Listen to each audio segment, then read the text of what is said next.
Scrolling করার সময় একটা ভিডিও আমার চোখের সামনে আসে। হাইকোর্টের বিচারক জামিন দিলে আমি কি হাইকোর্টের বিচারক ব্যবস্থা নিতে পারি? ভাই একটু সাউন্ড করে বলেন। পারি? পারি? হাইকোর্টের বিচারক যদি অন্যায়মূলক ভাবে জামিন দেয়, সেটা হাইকোর্টের বিচারকের দোষ। আর হাইকোর্টের বিচারকের নিয়ন্ত্রণকারী হচ্ছে প্রধান বিচারপতি। তাহলে প্রধান বিচারপতি হচ্ছে প্রশ্ন করবেন। আমি কই এই লোক এতদিন পর কোত্থেকে বের হলো, একটু শোনা যাক কি বলে। চোখে মুখে ফুটে উঠতেছে যে ইস, ক্ষমতাটা শেষ, হায় যদি আরো থাকতে পারতাম। যেহেতু এখন ক্ষমতা ছেড়েই দিব, কষ্ট তো হচ্ছেই, তবে আফসোসও হচ্ছে যদি আবার আসতে পারতাম। ওহ, হায় আল্লাহ, আমার খালি মনে হয় আমি যদি কোনোদিন কোনো মন্ত্রণালয় বা কোনো দেশ পরিচালনার দায়িত্ব পেতাম, আমি জানি না আমি চেঞ্জ হবো নাকি ভবিষ্যতে, বা যদি কোনো পেতাম, জীবন দিয়ে কাজ করতাম খালি মানুষের হৃদয় জয় করার জন্য। মানুষের হৃদয় জয় করা মানে আল্লাহর হৃদয় জয় করা। কি বলবো আমি ওনাকে। উনি এইরকম একটা বক্তব্য দেওয়ার পরেও, উনি ক্ষমতা পাওয়ার পরেও কিচ্ছুই ছিঁড়তে পারলো না। এবং উনি এতদিন কথা বলেনি, এখন ক্ষমতা শেষ, এখন এসে বলতেছে আমি এটা করতে পারিনি, এটা করতে পারিনি, তার পিছনে অমুক দায়ী তমুক দায়ী। কেন রে ভাই, এই কথাগুলো আগে বলা যেত না? এখন কেন? আগে বল।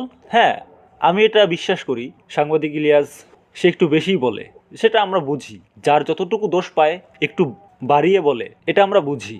জামাতের আমিরকে যখন উল্টোপাল্টা কথা বলতেছিল, এবং তখনই উপলব্ধি হয় যে আসলে সে একটু বাড়িয়েই বলে, এবং সেটা তার দোষ বলে আমি মনে করি। কিন্তু এর জন্য যে আপনি একদম সাধু মানুষ চেলচেলায়া বের হয়ে যাবেন, বিষয়টা তেমনও না। আপনি যদি একবার ক্ষমতার দায়িত্ব পেতেন, হ্যান করবেন ত্যান করবেন, শুধু মানুষের জন্য করে যাবেন। কি করছেন সেটা জাতি দেখছে। তবে যাই হোক, ততটাও খারাপ না যতটা অন্যরা, এবং আপনার দেশের প্রতি ভালোবাসা আছে আমি বিশ্বাস করি এখন পর্যন্ত। বা অ্যাটলিস্ট আপনি বলতে পারতেন আপনার কোথায় সমস্যা হচ্ছে, কারা করতেছে, আপনি বলতে পারতেন, কিন্তু বলেননি এতদিন। এখন এসে বলতেছেন, আমার তো এটাই মনে হচ্ছে যে আপনার চোখে মুখে ফুটে উঠতেছে আপনি আবার যেতে চান ক্ষমতায়, নিজেকে পরিশুদ্ধ করতে চান। মনে মনে ভাবতেছেন হায় হায়, নাহিদ ইসলাম আমাদের সাথে ছিল, সে বেরিয়ে গিয়ে তো মনে হচ্ছে আবার জিতে আবার চলে আসবে, সে তো টানা 5 বছর আবার খেতে পারবে। এটা আপনার মতামত হতে পারে, আপনার চোখে মুখে এমনটাই ফুটে উঠতেছে যে আমিও যদি আবার কোনোভাবে আসতে পারতাম জনগণের মন জয় করে। আপনার স্বপ্ন হয়তো বা স্বপ্নই থেকে যাবে। যাই হোক, আমার অনেক রাগ উঠতেছে, অনেক জেদ হচ্ছে।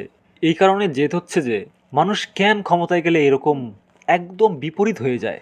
রাস্তায় যেই চাঁদ দেখায়, রাস্তায় যেই স্পিডটা দেখায়, সেটা কেন থেমে যায় ক্ষমতায় বসলে। এই কারণে আমার প্রচণ্ড জেদ হয়। অ্যাটলিস্ট আপনি আওয়াজ তো তুলতে পারতেন, এই কারণে এটা হচ্ছে, জনগণকে তো জানাতে পারতেন। এখন শেষের দিকে সে